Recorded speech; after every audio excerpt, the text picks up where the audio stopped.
이목사TV의 이경목입니다. 오늘은 임진왜란에 대한 얘기를 해보기로 하겠습니다.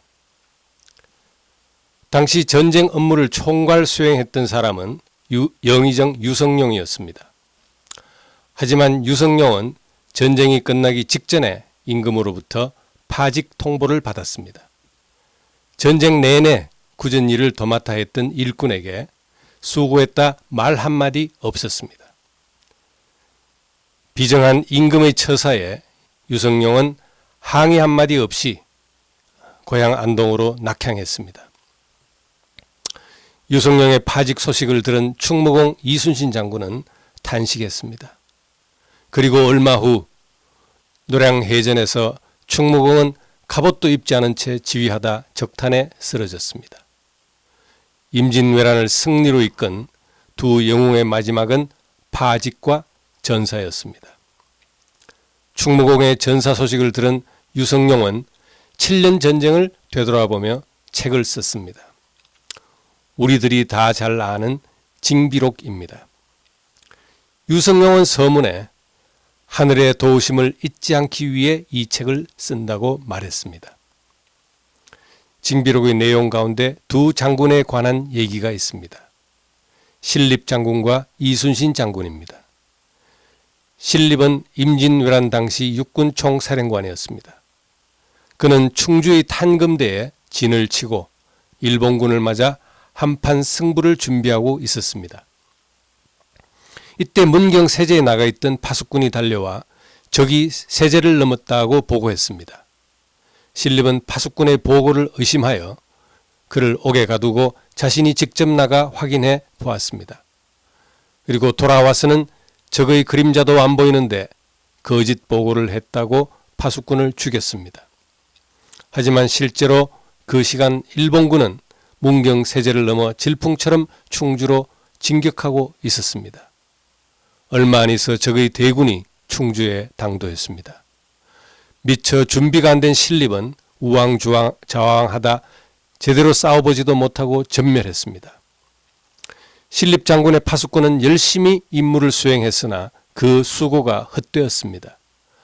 보고를 했으나 채택되지 않았고 상을 받기는커녕 오히려 목숨을 잃었습니다. 한편 이순신 장군은 한산도에 통제형을 설치하고 일본군과 대치하고 있었습니다. 이순신 장군의 파수꾼들은 24시간 경계태세로 전방을 응시하고 있었습니다. 적들이 쳐들어올 낌새만 보여도 비상나팔이 울려 퍼지고 전투태세에 돌입했습니다. 달이 휘영청 밝은 어느 날 밤이었습니다. 잠자리에 누워있던 장군이 벌떡 일어나 장교들을 불러 모았습니다. 장군은 말하기를 적들은 항상 달이 없는 캄캄한 밤에 기습을 해왔다. 하지만 간교한 적들은 오늘같이 달이 밝은 밤에 허를 찔러 기습을 해올지 모른다. 그러니 파수꾼을 보내어 만반의 준비를 하라고 명령했습니다. 아니나 다를까 얼마 뒤에 파수꾼이 달려와 적이 쳐들어오고 있다고 보고했습니다. 바다를 내려다보니 적의 배들이 달 그림자를 이용해 새까맣게 몰려오고 있었습니다. 사정거리에 들어올 때까지 기다리고 있다가 대포를 쏘고 크게 함성을 질렀습니다. 적들은 조선군이 빈틈없는 방어태세를 갖춘 걸 보고 혼비백산에서 달아났습니다. 이순신 장군이 지키는 한산도는 마치 여호와께서 지키시는 성과 같았습니다. 일본 해군과의 대결에서 23전 23승이라는 세계 해전사상 전무후무한 승리를 거둔 것은 장군의 철두철미한 파수꾼 정신이 그 밑바탕이 되었던 것입니다. 오늘날 우리 기독교인들은 사탄과 전쟁을 벌이고 있는 성령의 파수꾼들입니다. 하나님으로부터 이 시대의 영적 파수꾼으로 부름받아 나선 몸들입니다. 하나님은 에스겔에게 이렇게 말씀하셨습니다. 인자야, 내가 너를 이스라엘의 파수꾼으로 세운다. 적이 쳐들어오면 비상나팔을 요란하게 불어 백성들의 정신을 차리게 하라. 나팔 소리를 듣고도 정신을 차리지 않다가 적군의 칼을 맞아 죽는 사람은 자기 탓이다.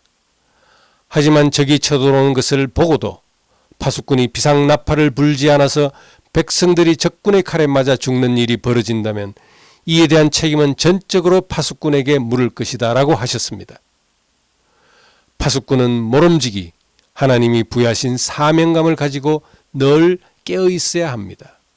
시대의 징조를 살펴 백성들에게 하나님이 내리시는 경고의 말씀을 전해야 합니다. 강둑이 무너질 때 한 번에 무너지지 않습니다. 작은 구멍이 생기고 모르는 사이에 점점 커져서 마침내 거대한 뚝이 무너집니다. 오늘날 중국 공산당과 북한이 주사파들을 동원하여 적화 통일을 획책하고 있습니다. 설마 하던 일이 점차 현실로 다가오고 있습니다. 적화 통일이 되면 제일 먼저 기독교에 대한 탄압과 학살이 자행될 것입니다. 그럼에도 불구하고 대부분의 한국 교회들이 침묵하고 있습니다. 파수꾼이 우둔하여 위기를 알아채지 못하는 것도 문제지만 알고도 모른 척하는 것은 하나님의 진노를 피할 길 없는 중대한 범죄입니다. 세상 사람이 다 아는 사실조차 모른 척하고 있으면 더 이상 파수꾼이 아닙니다.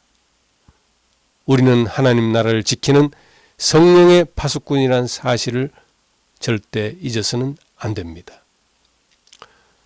끝까지 시청해 주셔서 감사합니다. 이 영상을 주위에 많이 공유해 주시기 바랍니다.